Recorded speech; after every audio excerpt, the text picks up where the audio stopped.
My name is Daniel Frost, and 4 months ago, I watched a 30-second video that should have destroyed me. My wife's lover filmed himself in my kitchen, wearing my bathrobe, drinking from my favorite mug, laughing about how I worked 60-hour weeks while he enjoyed the benefits. He called me a fool, a paycheck, a ghost in my own marriage. The video ended with him blowing a kiss to the camera. What he didn't know was that single act of arrogance would become the thread I'd pull to unravel everything he'd built. But before I show you exactly how a mocking video became his worst mistake, and why revenge served cold tastes better than any hot anger ever could, you need to understand how a man goes from family man to invisible, and why that invisibility became my greatest weapon. Before we jump back in, tell us where you're tuning in from, and if this story touches you, make sure you're subscribed because tomorrow, I've saved something extra special for you. I'm a systems analyst. That means I sit in front of 3 monitors and find patterns other people miss. Data flows, security gaps, inefficiencies buried in code that's been running for years. Companies hire me to see what they've stopped noticing.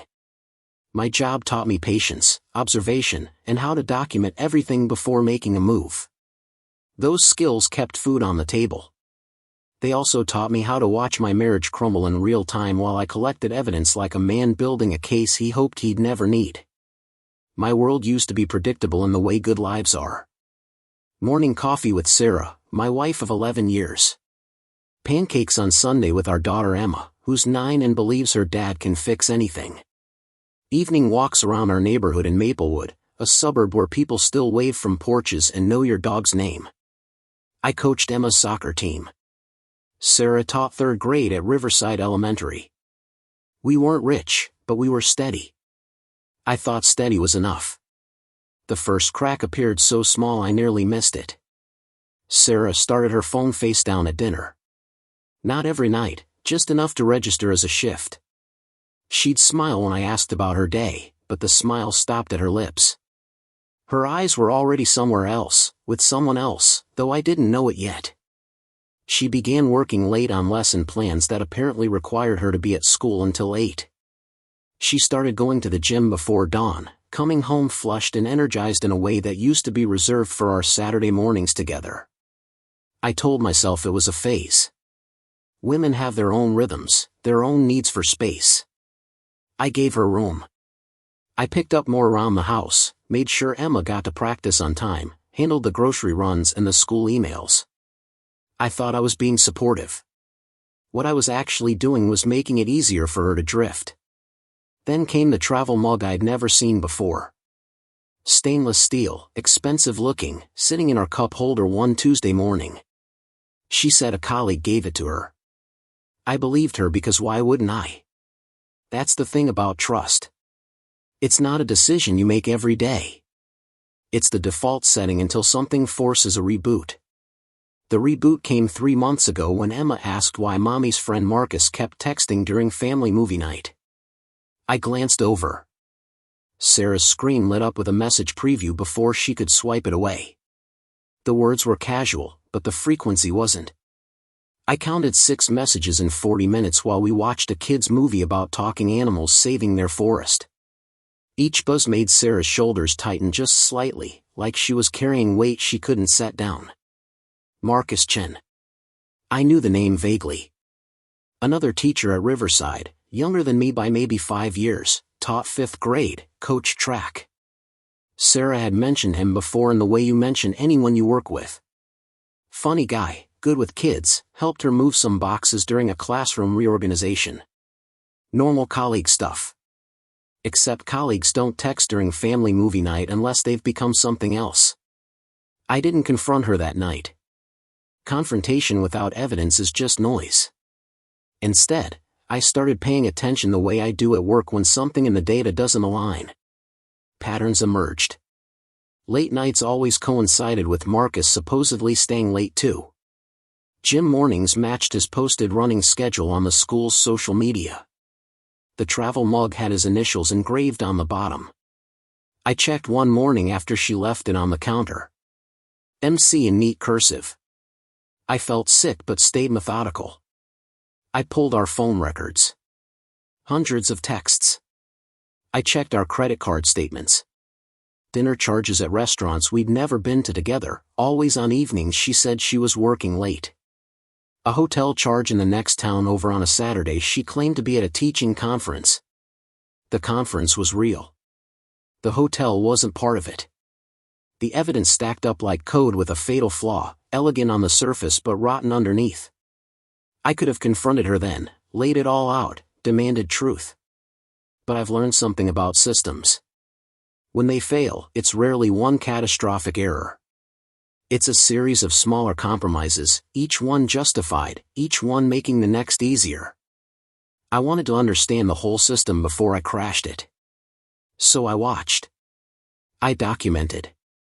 I became a ghost in my own house, present but unseen, the way she'd been treating me for months without my realizing it. Emma noticed before Sarah did. She asked me one night why I seemed sad. I told her I was just tired from work. She hugged me and said she loved me, and I held her longer than usual because children shouldn't have to comfort parents, but sometimes they're the only light in a darkening room. Sarah grew bolder. She stopped hiding her phone. She'd text him at the dinner table, laugh at whatever he wrote, then look up at me like I was scenery. I'd ask what was funny. She'd say you wouldn't get it, just work stuff. The dismissal stung worse than the secrecy. At least secrecy implied I still mattered enough to deceive. One night, I asked her directly if everything was okay with us. We were loading the dishwasher, normal domestic choreography, except nothing felt choreographed anymore. It felt improvised and sloppy. She paused, plate in hand, and said we were fine, just busy, just tired. Then she added that maybe I should try to be more present, more engaged. The irony nearly made me laugh. I was so present I could tell you how many times she checked her phone per hour. 17 on average. Engaged enough to know exactly who she was engaging with. But I didn't say that. I said I'd try harder. She kissed my cheek, thanked me, and went upstairs to text him in private. I stood in the kitchen and felt the house around me become a stage set. Pretty from the outside, hollow in the middle. Marcus Chin wasn't subtle. He posted gym selfies and inspirational quotes about living authentically. He shared articles about breaking free from mediocrity. His social media presence screamed of a man who believed his own press, who thought charisma could substitute for character. He had that lean athletic look some women find magnetic, the kind of confidence that comes from never having been truly tested. He wore his hair a little long, drove a car slightly too nice for a teacher's salary, and commented on Sarah's posts with familiarity that crossed professional lines months before I noticed. I studied him the way I study vulnerabilities in a network. Everyone has one. His was ego. He needed to be seen, to be admired, to be the protagonist of his own story. That need made him careless. He tagged Sarah in photos from places they shouldn't have been together. He left comments that implied inside jokes. He posted about his amazing life with just enough detail to invite questions. I started building a file. Screenshots, receipts, timestamps, location data. Not for a lawyer yet, though I knew that was coming. For me. I needed to see the full scope of the betrayal before I decided how to respond. Every analyst knows you don't act on incomplete data. You wait until the pattern is undeniable. The pattern became undeniable on a Thursday afternoon. I came home early, unusual for me, but I'd finished a project ahead of schedule. Sarah's car was in the driveway. So was a silver Audi I recognized from Marcus's posts. I sat in my car for a full minute, heart pounding, giving them time I hoped they weren't taking. Then I walked into my own house like a stranger. They weren't in the bedroom. Small mercy. They were in the living room, sitting close on the couch, her head on his shoulder, his arm around her waist. The TV was on, but neither was watching. When I opened the door, Sarah jumped like she'd been shocked. Marcus stood up slowly, hands in pockets, trying to look casual. He said, "Hey man," with a nod, like we were neighbors meeting at a barbecue. I looked at Sarah. Her face cycled through expressions too fast to name. Guilt, defiance, fear, something that might have been relief that it was finally out in the open. I asked her if this was what working late looked like now. Preparing and narrating this story took us a lot of time, so if you are enjoying it, subscribe to our channel, it means a lot to us. Now back to the story. She started to answer. Marcus cut her off, said they were just talking, just friends catching up. His voice had that practiced smoothness of someone used to talking his way out of corners. I told him to leave. He looked at Sarah like she might overrule me. She didn't. He walked past me, close enough that I smelled his cologne, something expensive and aggressive. At the door, he turned back and said, "This isn't what you think," but his smirk said he hoped it was exactly what I thought. The door closed. Sarah and I stood in our living room that suddenly felt like a courtroom. She cried. She said it wasn't physical, not really, just emotional support, just someone who understood her. She said I'd been distant, that I worked too much, that she felt lonely. Every sentence started with "I feel" and ended with blaming me for her choices. I listened because listening was easier than screaming, and somewhere in the chaos of my thoughts I was still collecting data, still building the case. I asked her point blank if she'd slept with him. She hesitated just long enough for the answer to be yes before she said no. That hesitation was the tell. I told her I knew about the hotel. Her face changed. The tears stopped. Something harder took their place. She asked if I'd been spying on her, like my awareness of her betrayal was the real violation. I told her to pack a bag. She asked where she'd go.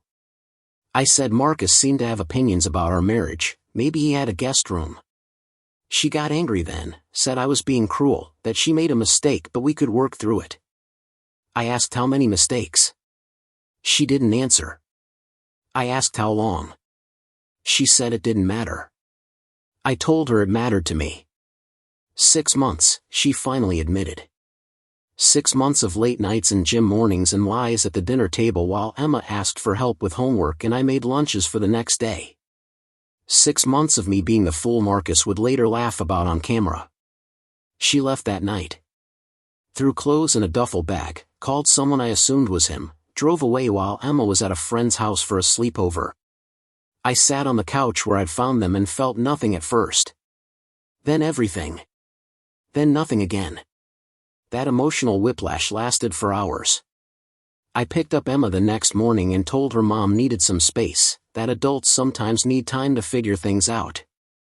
She asked if we were getting divorced. I said I didn't know yet. She cried. I held her and lied that everything would be okay, because that's what fathers do even when they're drowning.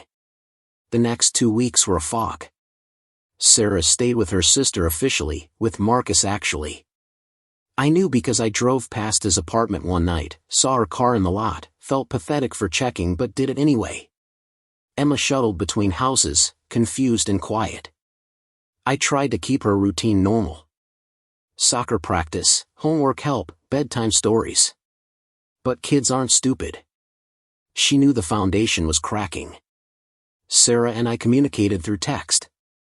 Cold logistical messages about Emma's schedule and who paid which bill. She suggested counseling. I suggested honesty. She said she'd been honest. I sent her a photo of the hotel receipt. She stopped suggesting counseling. My friends rallied in the way friends do, which is to say they meant well but had no idea what to say. My buddy Keith brought beer and sat with me in silence for 3 hours. That helped more than talking would have. My sister Diane called every other day to check in, remind me to eat, tell me I deserved better. I appreciated the concern even when I was too numb to feel it.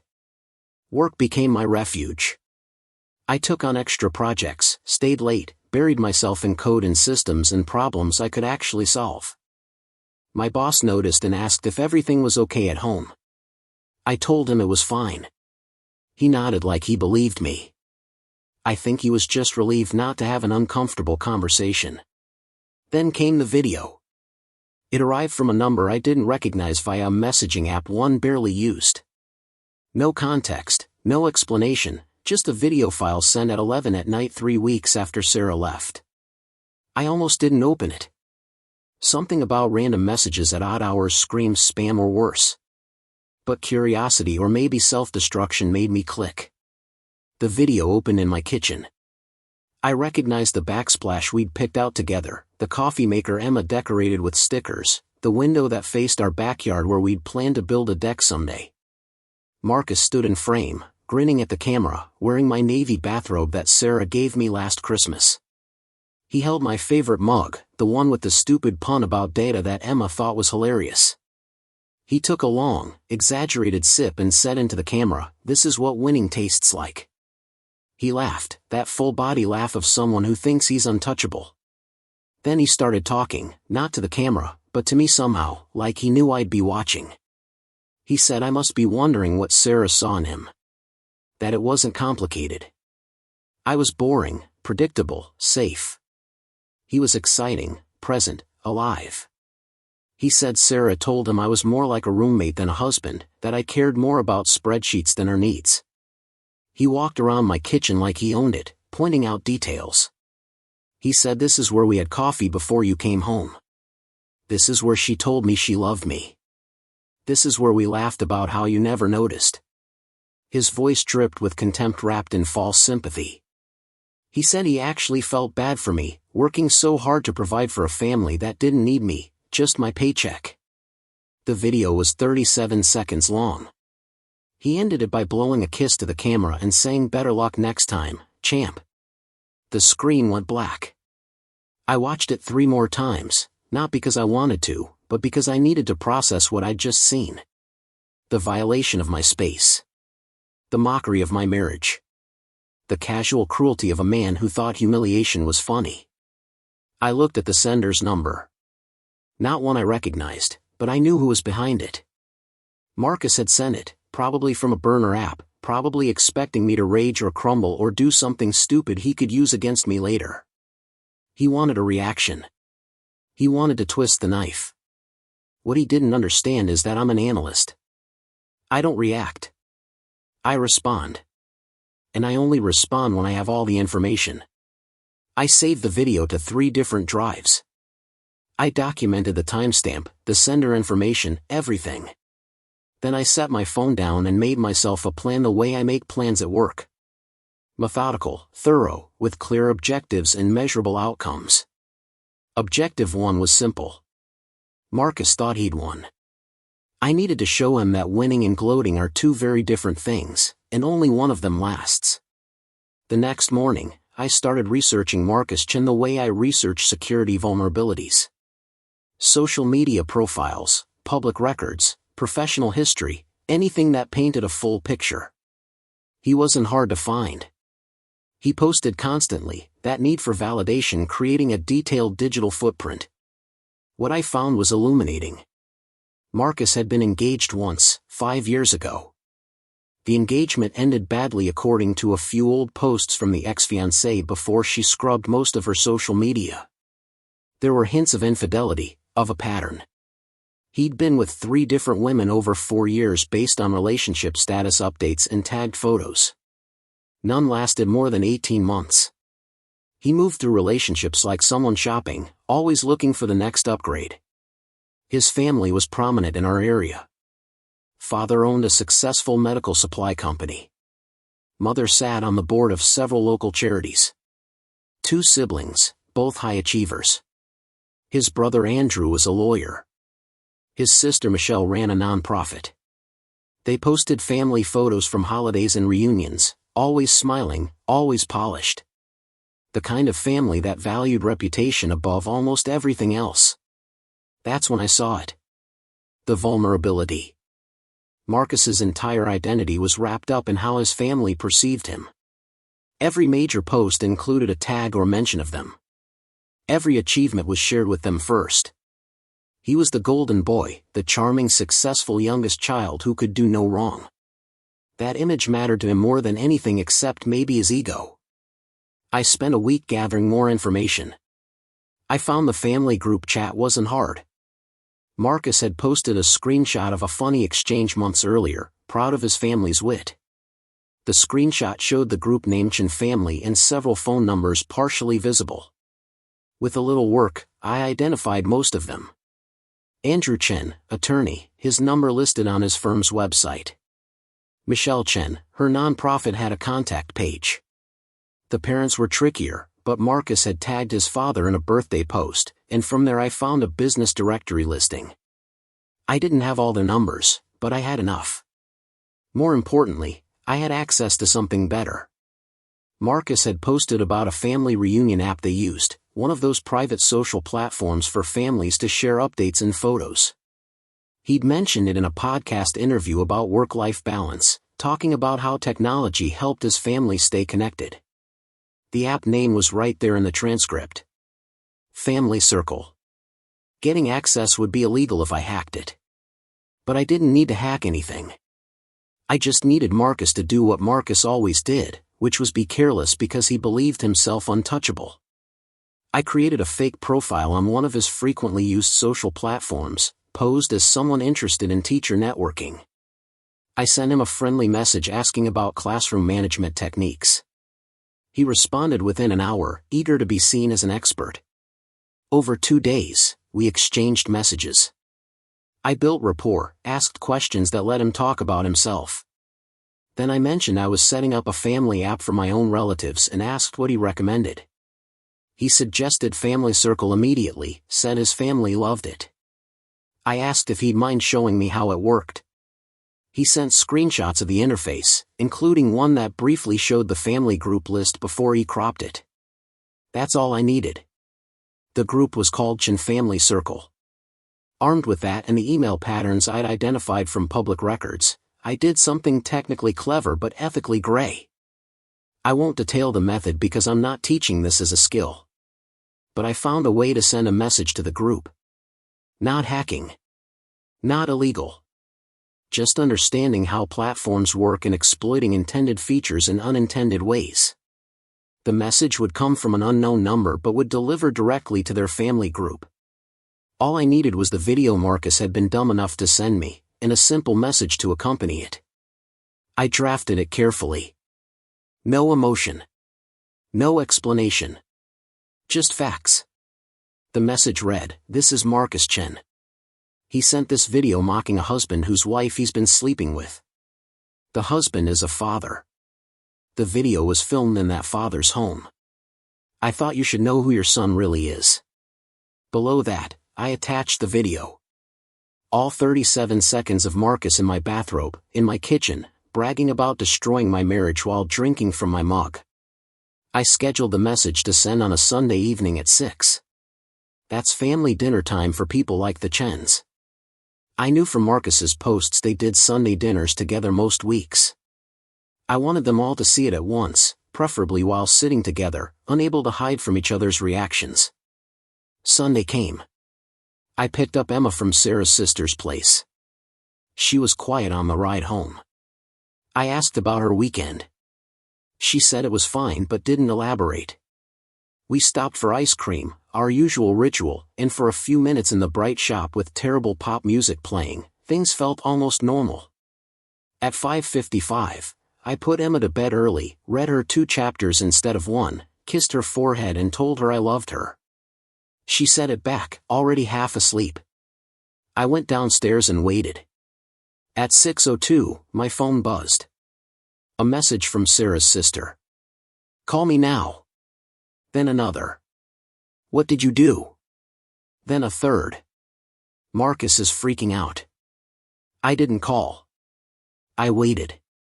By 6:15, my phone exploded. Texts from numbers I didn't know. Some angry. Some confused. One from someone claiming to be Andrew Chen, Marcus's lawyer brother, threatening legal action for harassment. I didn't respond to any of them. At 6:30, Sarah called. I answered. She was screaming before I could say hello. "What did you do? How could you? Marcus's family is destroying him. His father is livid. Do you have any idea what you've done?" I let her finish. Then I said, very calmly, "He sent me a video mocking me in my own kitchen while he was sleeping with my wife. I thought his family should know what kind of man they raised." She started to argue. I hung up. The fallout was immediate and spectacular. Within an hour, Marcus's social media went dark. All accounts private or deleted. By morning, mutual acquaintances were buzzing. Apparently, the Sunday dinner had turned into a family tribunal. His father had demanded answers. His mother had cried. His brother had called him reckless and stupid. His sister had left early, mortified. The video spread beyond the family. Someone leaked it. Maybe one of the siblings showing a spouse. Maybe a cousin who thought it was too good not to share. By Tuesday, it was in teacher circles at Riverside Elementary. By Wednesday, the principal had called Marcus in for a meeting. I didn't gloat. I didn't post about it. I didn't tell anyone except Keith, who laughed so hard he nearly choked on his beer. I just went back to my life, taking care of Emma, going to work, existing in the spaces I'd built while Marcus's carefully constructed image crumbled. Sarah stopped calling after the first day. Her sister sent one more text. "You're cruel." I didn't reply. Cruelty would have been inventing lies. I'd simply shared truth. 2 weeks later, I heard through the neighborhood grapevine that Marcus had taken a leave of absence from Riverside. Something about needing to address personal matters. His family had distanced themselves publicly. The reunion photos came down from social media. The proud parent posts stopped. I saw him once, from a distance, at a gas station. He looked smaller somehow, hunched over the pump like the world was pressing down on him. He didn't see me. I didn't approach. There was nothing left to say. Sarah filed for divorce the following month. I didn't contest it. We agreed on custody arrangements that put Emma first. Sarah moved into her own place, no longer with Marcus from what I could tell. She tried once to talk about what I'd done, said it was vindictive and beneath me. I told her sending a video mocking your husband was beneath her, but we'd both made choices. She didn't bring it up again. The divorce finalized 3 months later. Clean split, shared custody, both of us agreeing to be civil for Emma's sake. At the final hearing, Sarah's lawyer looked exhausted. Mine looked satisfied. The judge signed papers, told us to communicate respectfully, and that was that. 11 years reduced to signatures and court dates. I kept the house. Sarah didn't want it anymore, not after everything that happened there. Too many bad memories, she said. I considered selling, but Emma loved her room, her neighborhood, her school. So I stayed and slowly made it mine again. Repainted the kitchen. Replaced the backsplash. Bought new mugs.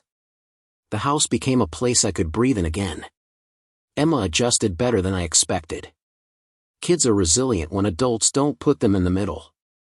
Sarah and I kept exchanges brief and focused on our daughter. We showed up to soccer games and sat on opposite sides. We split holidays. It wasn't the family I'd imagined, but it was stable, and stability matters more than perfection. Marcus never contacted me. No apology. No rage. Just silence. I heard later he'd moved to another district, took a teaching job 2 towns over where his reputation hadn't followed. His social media stayed quiet. The golden boy image never quite recovered. I won't pretend I don't think about that video sometimes. The satisfaction of watching someone who thought himself untouchable face consequences. But more than that, I think about what I learned. That patience outlasts arrogance. That documentation beats emotion. That sometimes the best revenge isn't grand or dramatic. It's just showing someone exactly who they are and letting them deal with the mirror. These days, I'm rebuilding in smaller, quieter ways. Emma and I have Friday movie nights. I joined a local cycling group, found community in early morning rides where nobody asks about my past. I'm dating again, carefully, someone who knows my story and didn't run. Her name is Rachel. She's a librarian, steady and kind, and she makes me laugh in ways I'd forgotten I could. Life isn't perfect. I still have hard days when I miss what I thought my marriage was. Emma still asks questions I don't have good answers for. But we're moving forward, and forward is enough. The last time I thought about Marcus was a month ago. I was cleaning out old files on my computer and found the original video. I watched it once more, felt nothing but tired, and deleted it. Not because I forgave him. Because I didn't need it anymore. The story was over. I'd already won by choosing to keep building while he dealt with what he'd torn down. Some men seek revenge through lawyers or public shaming or years of bitter fighting. I chose something simpler. I let the truth speak in his family's living room, and then I walked away. That's the thing about consequences. You don't have to chase them. You just have to make sure they know where to find the person who earned them. The hardest part about betrayal isn't the moment you discover it. It's the weeks that follow when you realize how much of your life was built on assumptions you never thought to question. I'd wake up at 5 in the morning, same as always, and for 3 seconds everything would feel normal. Then memory would crash in like cold water. Sarah was gone. Marcus existed. My kitchen had been a stage for mockery. Those 3 seconds of peace became the cruelest part of each day. Emma needed breakfast. Lunches needed packing. Permission slips needed signing. Life demanded I function even when functioning felt impossible. So I moved through routines on autopilot, making scrambled eggs I couldn't taste, checking homework I couldn't focus on, smiling at my daughter while my chest felt hollow. She'd ask questions in that careful way kids do when they know something's wrong but don't want to make it worse. Is Mom coming back? Are you sad? Did I do something bad? Each question was a small knife. I'd pull her close, kiss the top of her head, and lie with my whole heart. Everything's going to be okay, baby. This isn't about you. Mom and Dad just need some time. The truth was more complicated. Sarah had made choices that exploded our family. Marcus had celebrated those choices by humiliating me. And I was left picking up pieces while pretending the cuts weren't deep. People talk about moving on like it's a destination you reach. It's not. It's something you do every morning when you don't want to, because a 9-year-old needs to believe her father can still be strong. Work saved me in those early weeks. I'd drop Emma at school, drive to the office, and disappear into code for 8 hours. Problems I could solve. Systems I could fix. Clean logic that didn't involve emotion or betrayal or videos filmed in bathrobes. My colleagues noticed I was quieter than usual. My boss mentioned I seemed focused, which was corporate speak for you're here too much and it's making people uncomfortable. I started taking lunch at my desk instead of with the team. Small talk required energy I didn't have.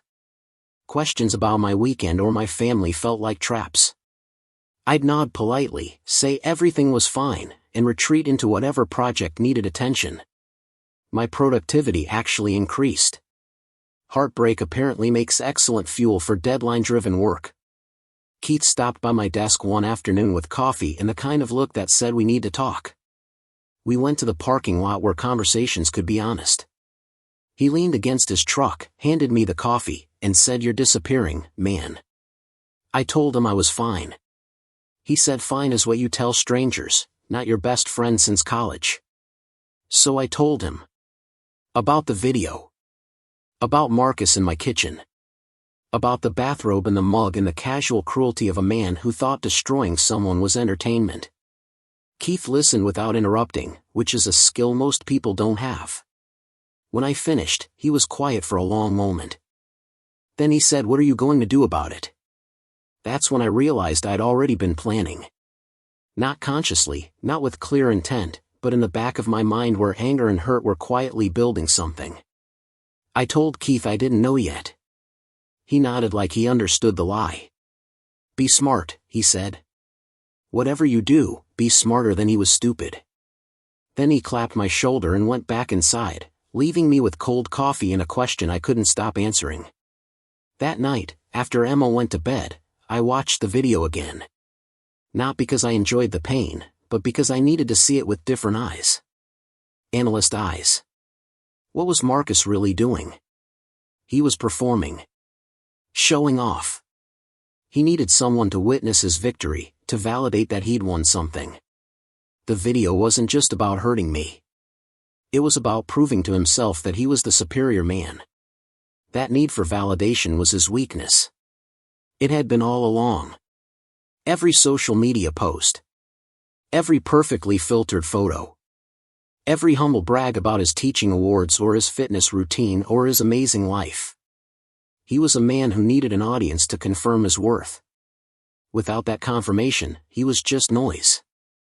I started building a profile the way I'd build a threat assessment at work. Who was Marcus Chin beyond the surface? What mattered to him? Where was he vulnerable? The questions weren't about revenge yet, though revenge was humming in my blood like background static. They were about understanding. You can't dismantle a system until you know how it's built. His social media was a goldmine. Years of posts painting a picture of someone desperate to be admired. Photos from exotic vacations with captions about living your best life. Gym selfies with motivational quotes about dedication. Teaching awards prominently displayed. Family photos at upscale restaurants. Every post was carefully curated to project success, charm, and effortless excellence. But cracks showed if you looked close. Relationships that ended abruptly with no explanation. Passive-aggressive comments about people who don't understand ambition. Posts about cutting negative energy from your life, which usually meant anyone who called him out. He was a man who burned bridges and called it growth. His family appeared frequently. The Chens were clearly important to him, maybe the most important audience. His parents, successful and prominent in the community. His siblings, both high achievers in their own right. Marcus was the youngest, the charming one, the golden child who could do no wrong. Every family gathering was documented. Every milestone was shared. The pride in his parents' faces was visible even through filtered photos. That's when I understood. Marcus had built his identity on being the favored son, the successful teacher, the man everyone wanted to know. His family's approval wasn't just important to him. It was foundational. Without it, the whole structure of who he believed himself to be would collapse. I spent the next week gathering everything I could find. Not just about Marcus, but about his family. His father, David Chen, owned a medical supply company that served hospitals across 3 states. His mother, Patricia, sat on boards for local charities and was photographed often at fundraising galas. His brother Andrew practiced law at a prestigious firm downtown. His sister Michelle ran a nonprofit focused on education access for underprivileged kids. They were the kind of family that appeared in the society pages. Respected, successful, connected. Their reputation mattered, not out of vanity, but because it was tied to their business and their causes. David's company relied on relationships with hospital administrators who valued discretion. Patricia's charity work depended on donors who expected moral character. Michelle's nonprofit sought funding from foundations that scrutinized leadership. Marcus wasn't just their youngest child. He was a liability they didn't know they had.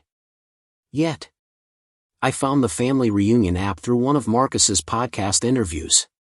He'd mentioned it casually, talking about how technology helped his busy family stay connected despite their schedules.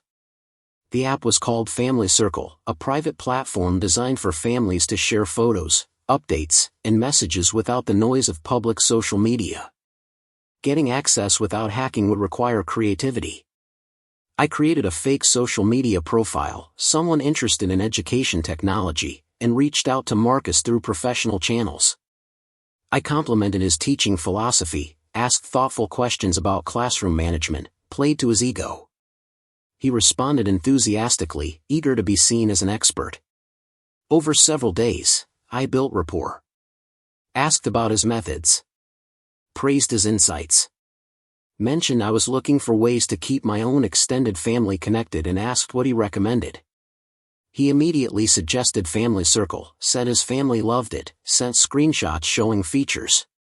One screenshot briefly showed the family group name before he cropped it. Chin Family Circle. That was the opening I needed. I won't detail the technical method because teaching this isn't the point. But I found a way to send a message to their family group. Not through hacking. Through understanding how platforms work and exploiting features in ways designers never intended.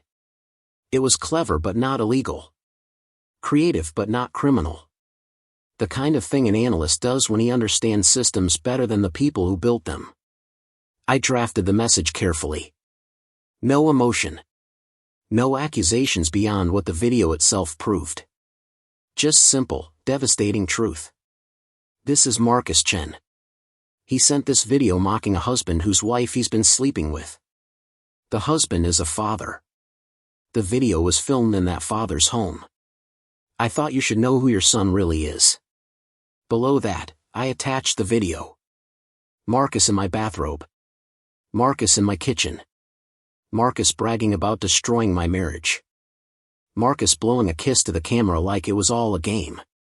37 seconds that would speak louder than anything I could say. I scheduled it to send Sunday evening at 6. The Chens did family dinners most Sundays based on Marcus's posts. I wanted them all together when they saw it.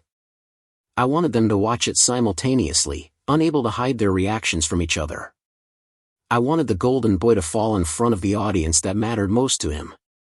The days leading up to Sunday moved slowly.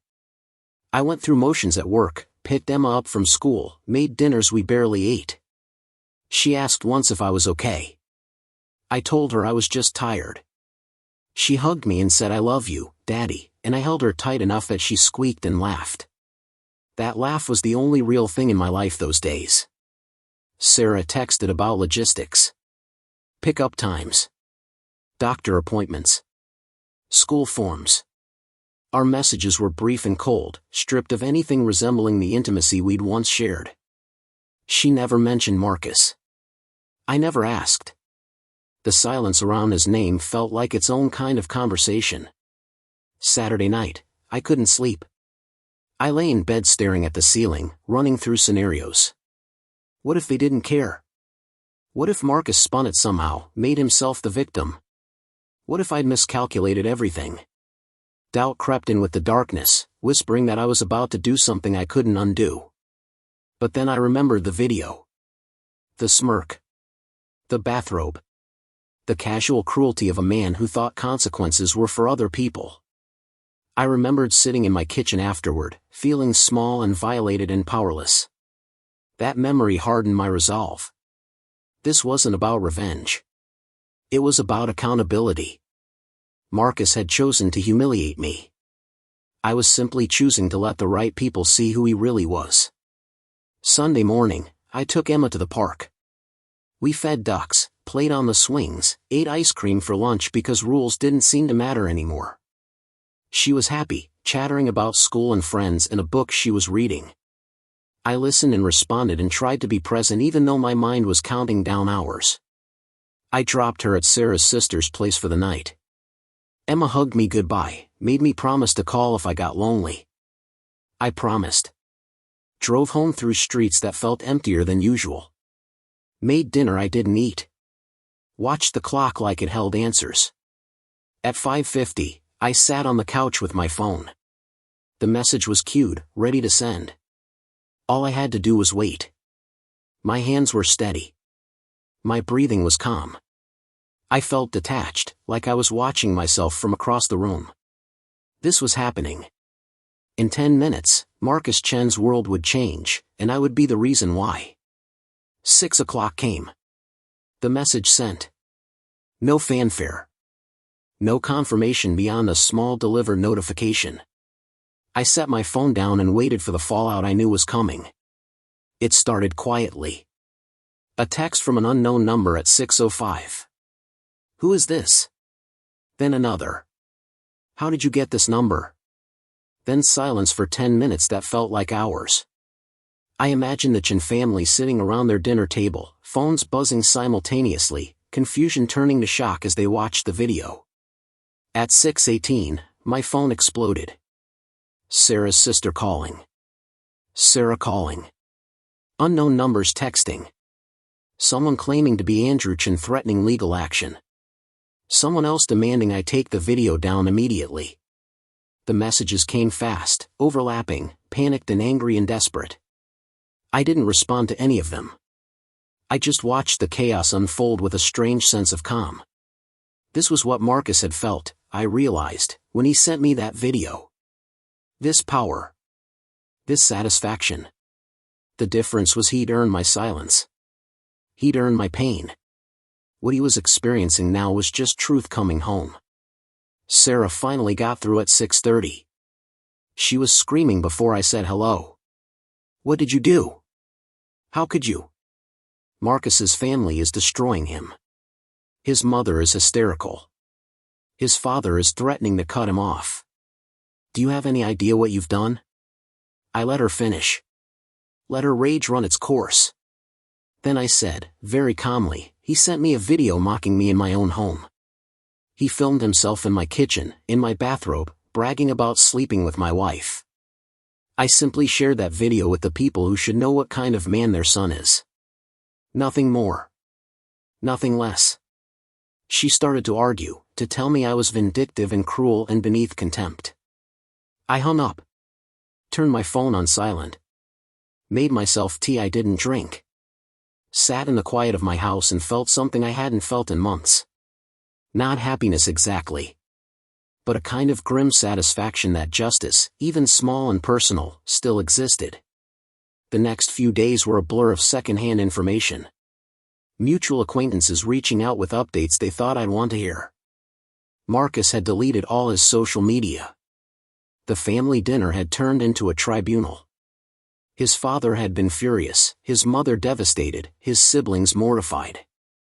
The golden boy image had shattered in 37 seconds. Word spread beyond the family.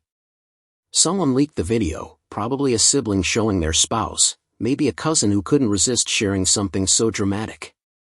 By Tuesday, teachers at Riverside Elementary were talking. By Wednesday, the principal had called Marcus in. By Thursday, rumors said he was taking leave. I didn't celebrate. Didn't gloat. Didn't tell anyone except Keith, who listened with a mixture of awe and concern. That's some next-level chess, he said. You sure you're okay with how this went down? I told him I was. I wasn't sure that was true, but it was true enough for the moment. Sarah stopped calling after the first night. Her sister sent one final text. You're a cruel man, Daniel Frost. I didn't reply. Cruelty would have been making things up. I'd simply let Marcus's own actions speak in front of the people whose opinions he valued most. The following week, I heard Marcus had taken a formal leave of absence from Riverside. Personal matters, the administration said. His father had apparently given him an ultimatum. Get therapy, fix whatever was broken inside him, or face being cut off from the family business and the inheritance that came with it. His mother had stopped attending her charity events, too embarrassed to face questions. His siblings had unfriended him on what little social media presence they maintained. The Chin family, so carefully curated and publicly respected, had pulled inward. Protecting their reputation meant distancing from the member who'd threatened it. Marcus was learning what it felt like to be on the outside, to be judged and found wanting by the people whose approval he'd built his life around. I saw him once during this period, purely by accident. I was getting gas, and he pulled up 2 pumps over. He looked different. Thinner maybe, or just diminished. His shoulders were hunched like he was carrying weight he couldn't set down. He didn't see me. I didn't approach. There was nothing left to say. The video had said it all. I went back to focusing on what mattered. Emma and I established new routines. Friday movie nights with popcorn and her choice of films, even the terrible ones. Saturday morning pancakes, my specialty, though I burned them more often than not. Sunday bike rides around the neighborhood, racing to the park and back. She was adjusting, laughing more, asking fewer worried questions about whether her parents would get back together. Sarah filed for divorce in early October. I didn't contest it. We met with a mediator and worked out custody arrangements that prioritized Emma's stability. Shared custody, alternating weeks, both of us agreeing to stay in the same school district. Major decisions made jointly. Holidays split fairly. It was civilized and sad and necessary. The one time Sarah tried to bring up what I'd done, we were sitting in the mediator's office waiting for him to return from a phone call. She said quietly, "You didn't have to destroy him."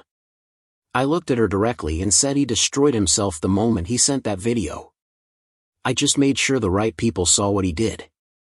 She didn't respond. The mediator came back. We signed papers. We moved on. The divorce finalized in January, 3 months after I sent the video. 11 years of marriage reduced to signatures and notarized documents. The judge was efficient and professional, told us to communicate respectfully for Emma's sake, and moved on to the next case. Sarah left the courthouse quickly. I stayed on the steps for a few minutes, breathing in cold air, feeling like I'd closed a chapter one never wanted to read in the first place. I kept the house. Sarah didn't want it, couldn't afford it on her own, and admitted the memories were too painful. I considered selling, starting fresh somewhere without history. But Emma loved her room, her school, her friends. Stability mattered more than my discomfort. So I stayed and slowly made the house mine again. I repainted the kitchen first. Covered the walls Marcus had touched with fresh white paint that smelled like new beginnings. Replaced the backsplash with something simpler. Bought new coffee mugs, plain ones without puns or memories attached. The navy bathrobe went in the trash without ceremony. Each change was small, but together they added up to reclaiming space that had felt violated. Emma helped pick paint colors for the living room. We went with a soft blue she said felt like the ocean. We painted on a Saturday afternoon, making a mess of it, laughing when I got more paint on myself than the walls.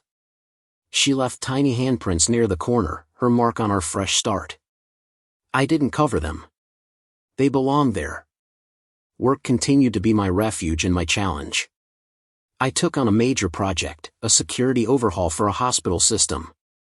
The work was complex and demanding, requiring long hours and intense focus.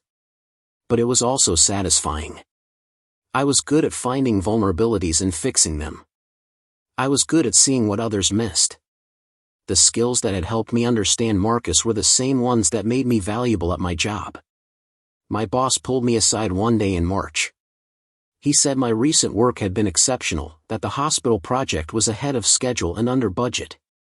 Then he asked if everything was okay at home. I appreciated that he'd waited months to ask, that he'd let me have space first.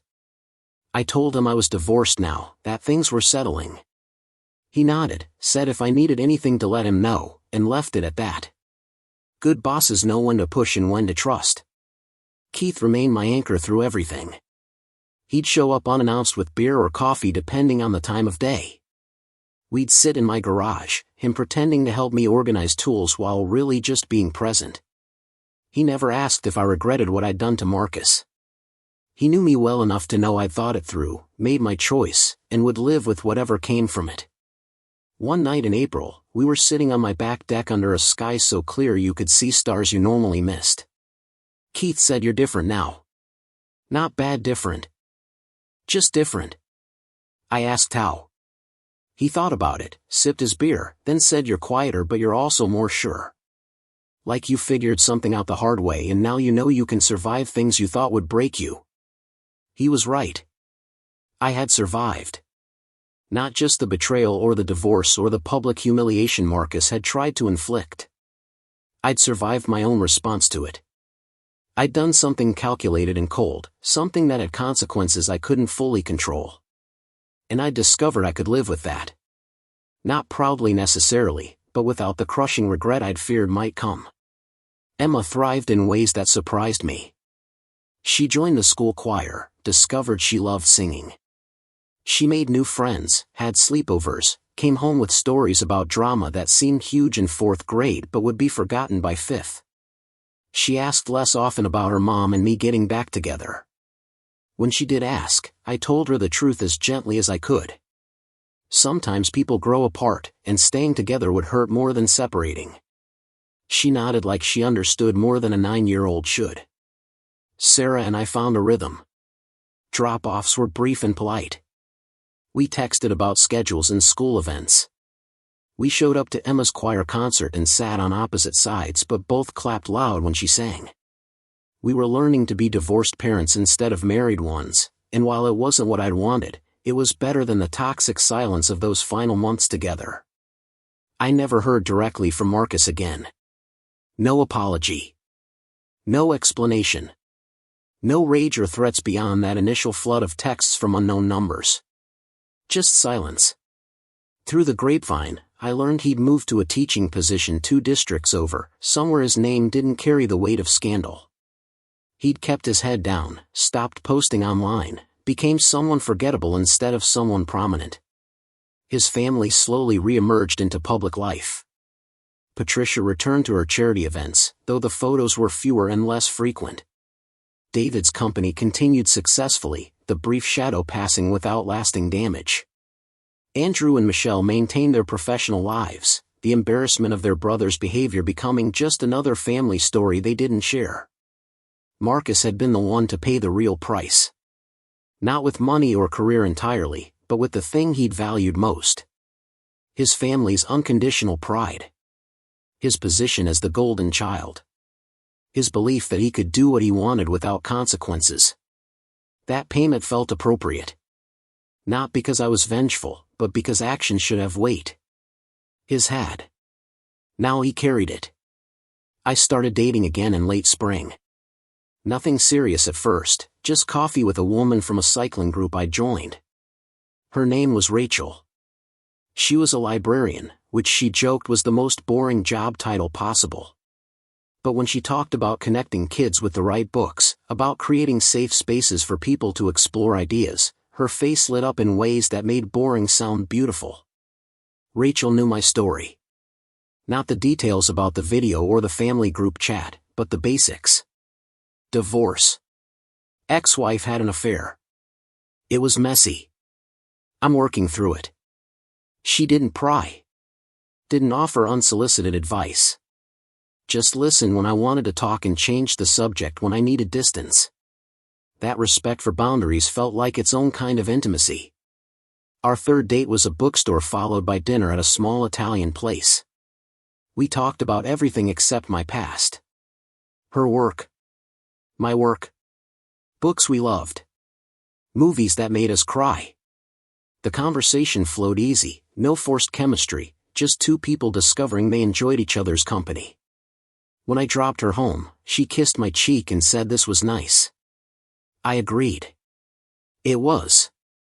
Emma met Rachel in June, a casual introduction at a park where we'd planned to fly kites. Emma was skeptical at first, protective of me in ways kids shouldn't have to be. But Rachel asked about her choir and actually listened to the answers. Asked to hear her sing. Cheered when Emma hit the high notes. By the end of the afternoon, Emma was asking when we'd see Rachel again. I took things slow. Rachel understood.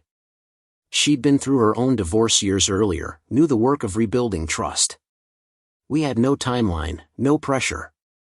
Just moments that added up. Coffee before work. Dinners when Emma was at Sarah's. Phone calls that lasted hours about nothing important. It felt healthy in a way my marriage to Sarah never had, built on honesty instead of assumptions. Summer brought changes. Emma spent 2 weeks with Sarah at her parents' place upstate. The house felt too quiet without her. I used the time to finish projects I'd been avoiding. Painted Emma's room the lavender she'd requested. Fixed the loose railing on the back steps. Installed new light fixtures in the hallway. The physical work felt good, productive, a way to channel energy into something tangible. Keith helped with the bigger jobs. We spent a Saturday replacing the old deck boards, working in comfortable silence punctuated by occasional conversation. He asked how things were going with Rachel. I said good. He said good like he meant it, like he was genuinely happy I was finding something after everything. Then he handed me a board and we kept working. When Emma came back from her trip, she was taller somehow, like 2 weeks had added a year. She talked nonstop about swimming and hiking and a baby deer she'd seen. Sarah had been there with her family but without Marcus, Emma reported. I didn't ask. Emma seemed happy, untroubled. That was enough. Fall brought routine again. School started. Soccer season began. Emma's choir had performances scheduled. I coached her soccer team again, finding satisfaction in teaching kids to pass and communicate and work as a unit. Some parents knew about my divorce. Most didn't ask about it. Small towns have long memories but short attention spans when the drama isn't fresh. I saw Sarah occasionally at games or school events.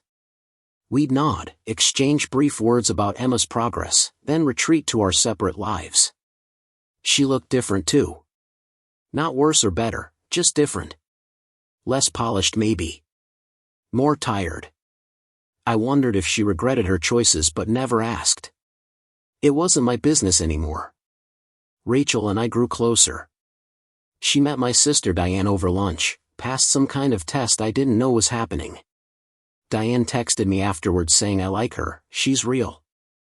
Emma started asking if Rachel could come to her choir concerts. I checked with Sarah first, wanting to make sure she was comfortable. She said fine in a way that wasn't warm but wasn't hostile either. Progress. Winter came early that year. First snow in November. Emma and I built a snowman in the front yard, gave him a carrot nose and button eyes and one of my old hats. Neighbors walking by stopped to admire it. Someone took a photo. For a moment, standing in my yard with my daughter, I felt something close to contentment. Not the complete happiness I'd imagined years ago. But something sustainable. Something real.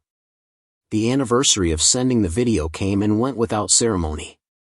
I thought about it briefly one Sunday evening while making dinner. 1 year ago, I'd pressed send and changed the trajectory of multiple lives. I didn't regret it. But I didn't celebrate it either. It was just something I'd done, a choice I'd made when I felt powerless, a way to reclaim some small measure of control. Marcus's name came up occasionally in conversation, usually when someone asked whatever happened to that teacher who left Riverside.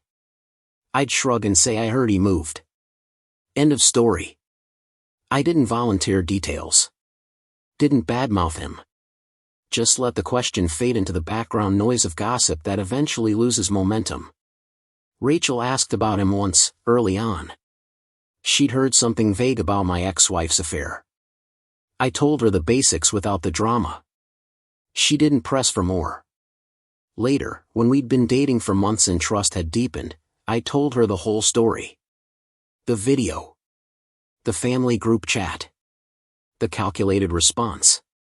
She listened without judgment, then said that must have been really hard, carrying all that anger and figuring out what to do with it. That response meant more than I could articulate. She didn't tell me I was right or wrong. Didn't praise my cleverness or condemn my coldness. Just acknowledged the difficulty of the situation and my humanity in facing it. I loved her a little more in that moment. Christmas approached. Emma would split time between houses. I'd have her Christmas Eve, Sarah would have Christmas morning. We'd worked it out civilly, even managed to have a brief phone call without tension. Sarah asked how I was doing. I said good, dating someone, things are stable. She said she was glad. I think she meant it. Christmas Eve with Emma was perfect in its simplicity. We made cookies that were slightly burnt. We watched holiday movies and drank hot chocolate. She opened one present, pajamas she'd asked for, and wore them immediately.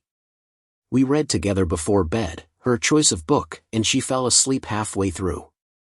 I carried her to bed, tucked her in, and stood in her doorway watching her breathe. This, I thought. This is what matters. Everything else is just noise. Rachel came over after Emma was asleep. We sat by the small tree I'd put up, lights twinkling in the dark. She brought me a gift, a framed photo of Emma and me at the park, one she'd taken without me noticing. We looked happy in it. Natural. I realized we were. She asked what I'd wished for this year. I looked at her, at my house that finally felt like mine, at my life that was smaller but more honest than it had been. I told her I had everything I needed. The new year came quietly. No parties, no resolutions, just a continuation of the life I was building day by day. Work was busy. Emma was thriving. Rachel was steady and kind and made me laugh. I'd started sleeping better, waking without that immediate crash of remembering loss. Time was doing its work, not healing exactly, but softening the edges. I thought about forgiveness sometimes. Whether I'd forgiven Sarah. Whether I'd forgiven Marcus. Whether I needed to for my own peace. The answers weren't clear. I didn't hate them. But I didn't bless them either. They'd made choices that had consequences. I'd made my own. We were all living in the aftermath, doing the best we could with what remained. Keith said something wise one night in early January. We were having beers in my garage, the ritual continuing even as my life stabilized. He said you can't control what people do to you, but you control what you do with it. You chose to fight back. Maybe that wasn't noble, but it was honest. You didn't pretend to be bigger than the hurt. You just made sure the person who hurt you understood there would be consequences. I thought about that for days. It was true. I wasn't proud of everything I'd done. But I wasn't ashamed either. I'd been hurt badly, had responded in the only way that felt like power when I felt powerless, and then moved on with my life. That was enough. It had to be. Rachel and I talked about the future sometimes. Not marriage, not yet, but possibilities. Maybe moving in together eventually. Maybe blending our lives more fully. She was cautious too, having been burned before. We were two people learning to trust again, taking it slow, building something sustainable. It felt right. Emma asked one day in February if Rachel was my girlfriend. We were making breakfast, her sitting at the counter while I flipped pancakes. I said yes, she is. Is that okay with you? Emma thought about it seriously, then nodded. I like her, she said. She's nice to me and she makes you smile. Out of the mouths of children. She was right. Rachel did make me smile. Life wasn't perfect. I still had hard days when I missed what I thought my marriage was. Still felt the sting of betrayal when I wasn't expecting it. Still wondered about paths not taken. But those moments were becoming rarer, less consuming. I was learning to hold pain and hope simultaneously, to acknowledge hurt without letting it define everything. The house continued to change. Small updates that made it more mine and less ours. New furniture in the living room. Different art on the walls. Plants that Rachel helped me not kill. Each change was another step away from what was and toward what could be. Emma approved of most changes, occasionally vetoed something if it messed with her sense of home. I let her have that voice. This was her space too. Spring arrived again, a full year past the video incident. The anniversary passed without fanfare. I'd moved on more fully than I'd thought possible. Marcus was a footnote now, not a main character. Sarah was Emma's mother, co-parent, someone I'd once loved and now simply coordinated with. The drama had faded into just another story about how things fall apart and how you rebuild after. I was different though. Keith had been right about that. Quieter but more sure. I'd learned I could survive what I thought might break me. I'd learned that revenge was possible but not particularly satisfying in the long run. I'd learned that rebuilding was harder than destroying but more worthwhile. Those lessons had changed me in ways both visible and hidden. Emma's birthday came in April. Double digits, she announced proudly. 10 years old. We had a party in the backyard. Friends from school and soccer. Sarah came, stayed the appropriate amount of time, helped with cake, then left gracefully. Rachel was there too, helping with games, taking photos, being present without trying to be a replacement for anyone. Emma blew out her candles and I watched my daughter surrounded by people who loved her, and felt grateful. That gratitude surprised me sometimes. After everything that had happened, I hadn't expected to feel grateful. But I was. Grateful for Emma, who'd weathered the storm with more grace than many adults. Grateful for friends like Keith who stayed steady. Grateful for my sister who called regularly just to check in. Grateful for Rachel who saw me at my worst and chose to stick around for better. Grateful even for the hard lessons that taught me what I was capable of surviving. Work remained solid. The hospital project finished successfully. My boss hinted at a promotion. I took on more mentorship roles, teaching younger analysts the skills I'd spent years developing. It felt good to pass knowledge on, to help someone else become better at their craft. Pride in work well done was something Marcus's video couldn't touch. I joined a volleyball league with Rachel.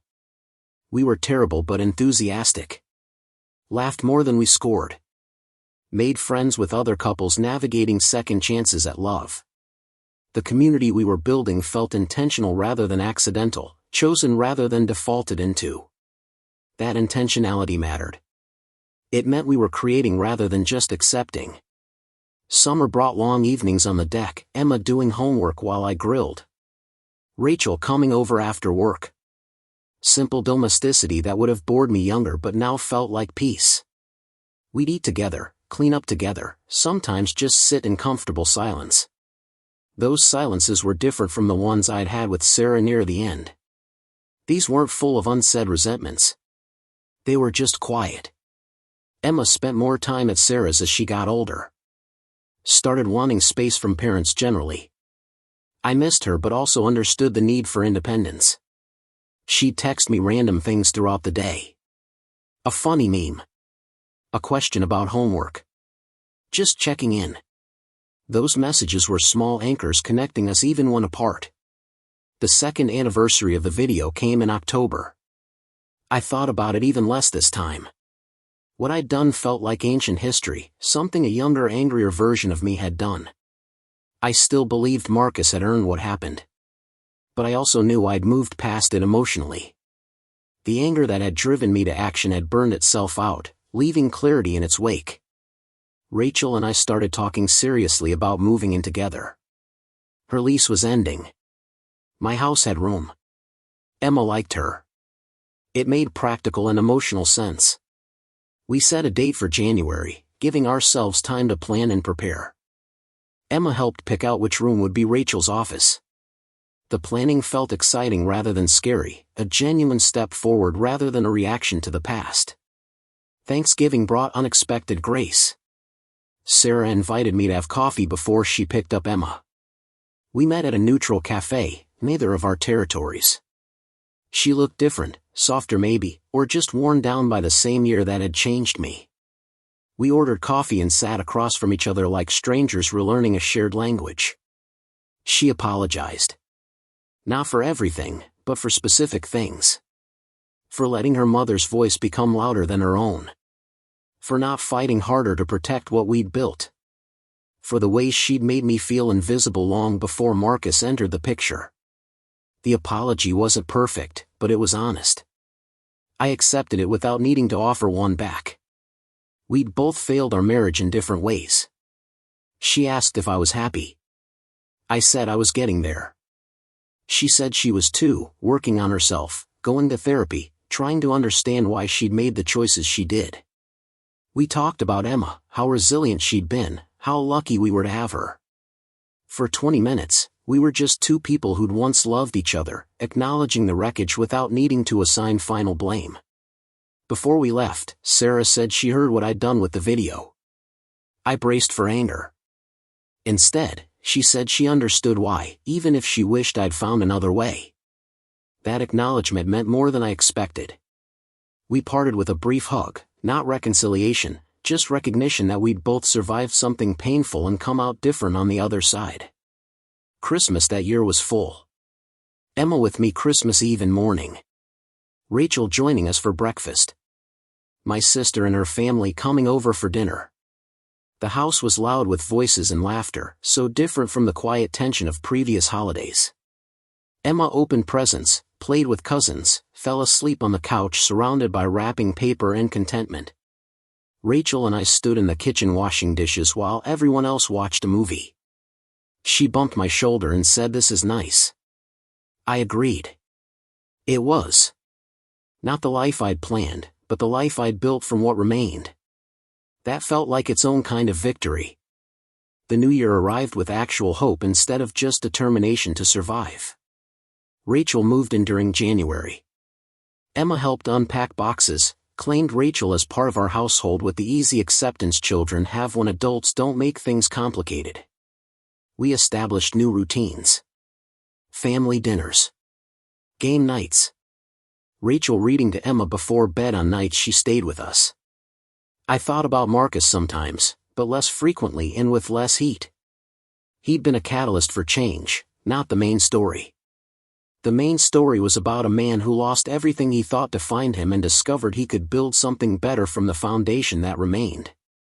That man was me, but also not the same me who'd watched that video 2 years ago. Life continued forward. Work projects. Emma's school concerts. Date nights with Rachel. Weekend bike rides. The ordinary beautiful monotony of a life lived intentionally. I'd stopped waiting for the other shoe to drop, stopped bracing for disaster. Started trusting that stability could last if you worked to maintain it. The lessons stayed with me though. That betrayal reveals character but doesn't have to define your future. That revenge is possible but rebuilding is better. That you can lose everything and still have enough to start again. That love, real love, is built on honesty and respect, not assumptions and appearances. Those lessons cost me a marriage and a year of pain, but they gave me clarity I wouldn't trade. Marcus disappeared into his new life. Sarah found her own path. Emma grew taller and more confident. Rachel brought light into rooms I thought would stay dark. And me, I learned to carry my story without letting it carry me. Not healed completely, because some wounds leave scars. But functional. Present. Capable of joy again. That's the thing about consequences. They echo longer than you expect. The video I sent changed Marcus's life. But it also changed mine. Forced me to confront who I was when pushed to my limits. Taught me I could be calculating and still be good. Could be hurt and still be strong. Could lose everything and still find reasons to get up in the morning. 2 years after sending that video, I stood in my kitchen, the same one Marcus had violated, now repainted and reclaimed. Rachel was making coffee. Emma was doing homework at the counter. Morning light came through windows I'd cleaned myself. This was my life now. Smaller in some ways than what I'd had. Richer in others. Built on truth instead of pretense. I didn't regret what I'd done. But I also didn't need to do it again. The anger that had driven me had served its purpose and then released me. I was free now, not from the past, but from being controlled by it. That freedom was worth more than any revenge. Up next, you've got 2 more standout stories right on your screen. If this one hit the mark, you won't want to pass these up. Just click and check them out.